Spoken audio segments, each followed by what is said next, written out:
Assalamualaikum warahmatullahi wabarakatuh. Halo sahabatku, semoga kita semua selalu dalam lindungan Allah Subhanahu wa Ta'ala. Jangan sampai menjadi mangsa empuk bagi mereka orang-orang yang beracun, yang suka memanfaatkan orang lain. Faktor-faktor dari mangsa-mangsa orang-orang beracun diantaranya adalah memang sangat menyakitkan apabila kita sudah baik ke orang, kita sudah menjadi teman baiknya, tetapi ternyata dia hanya memanfaatkan kita yang sebenarnya dengan tulus menolong dia atau membantu dia dan juga menjadi teman setia dia. Mereka lah orang-orang yang beracun. Ternyata beracun itu bukan cuma ular saja ya, manusia pun juga ada yang beracun, yaitu orang yang sering memanfaatkan orang lain. Karena kita tidak ingin dikatakan tidak baik, jadi kita selalu mengiyakan aja apa yang dia mau, selalu menghargai dia, apapun cerita dia, curhat dia, kita selalu mendengar dengan setia.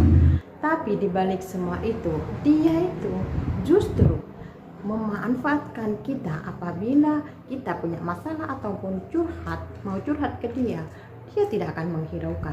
Itulah orang-orang yang beracun. Jadi kita harus waspada dengan orang-orang seperti ini. Jangan sampai kita menjadi mangsanya atau cuma dimanfaatkan oleh dia. Ya dengan cara, kalau kita sudah baik ke dia, mungkin dia cerita ini dan itu, kita mendengarkannya atau kita menolong dia. Tapi setelah kita ingin curhat, ingin punya masalah, ingin diselesaikan, justru dia tidak mau, justru dia pergi ataupun seakan-akan tidak peduli dengan cerita kita. Itu orang-orang yang beracun. Jadi hindari pertemanan itu. Nomor 2, mangsa nomor 2 yaitu orang yang suka terlalu murah hati.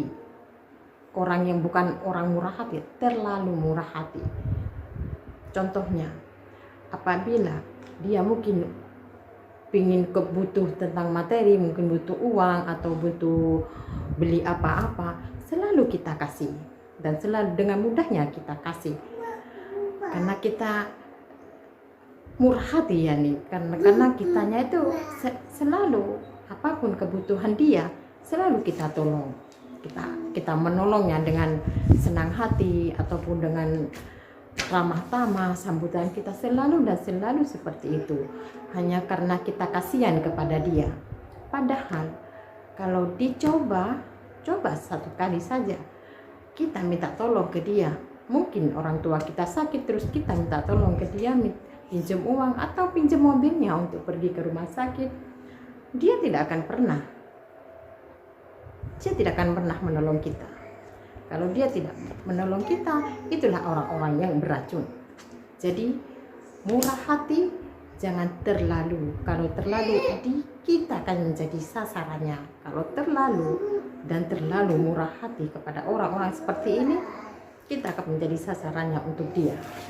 Karena dengan alasan dia itu murah hati, apapun yang aku mau pasti dia itu kasih.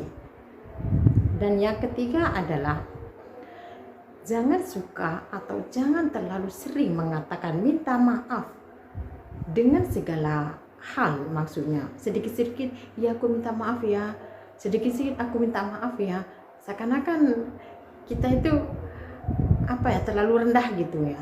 Padahal dia tidak apa-apa, itu baik juga. Tapi kalau dengan orang-orang beracun seperti ini, dia itu hanya memanfaatkan kita.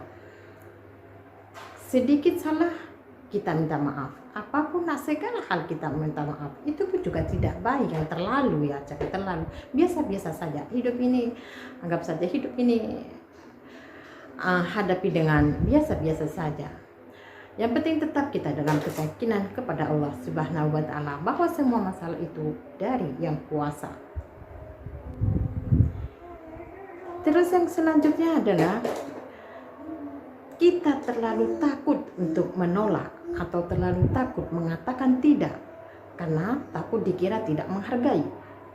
Oleh karena itu, apabila memang tidak sesuai dengan hobi kita atau tidak sesuai dengan apa yang kita pikirkan, kita harus berani mengatakan tidak. Jangan terlalu iya dan iya terus. Karena seperti itulah yang jadi sasaran bagi orang-orang yang beracun. Karena mereka akan mengatakan atau mereka mengira tidak mungkin bilang tidak dan iya. Padahal dianya sendiri tidak menyukai hal seperti itu. Jadinya hindari, dan kalau memang tidak sesuai dengan apa yang kita keinginan kita, apa yang kalau tidak sesuai dengan hobi kita atau sesuatu yang membuat nanti masalah kita sendiri terbelakang, sudah katakan saja tidak. Itu lebih baik daripada kita harus iya dan iya padahal masalah kita kekor sendiri. Mungkin orang lain tidak mau menolong kita, justru mungkin mereka orang-orang beracun itu tidak mau menolong kita. Sahabat, memang tidak mudah untuk menilai seseorang, tidak mudah untuk menerka seseorang, tapi kita yang harus menjadi lebih baik, dan kita yang harus introspeksi diri, dan yang kita sendiri yang harus memperbaiki diri. Dan kita harus juga berani, tidak boleh takut apa yang tidak sesuai dengan keinginan kita, kita bilang saja tidak.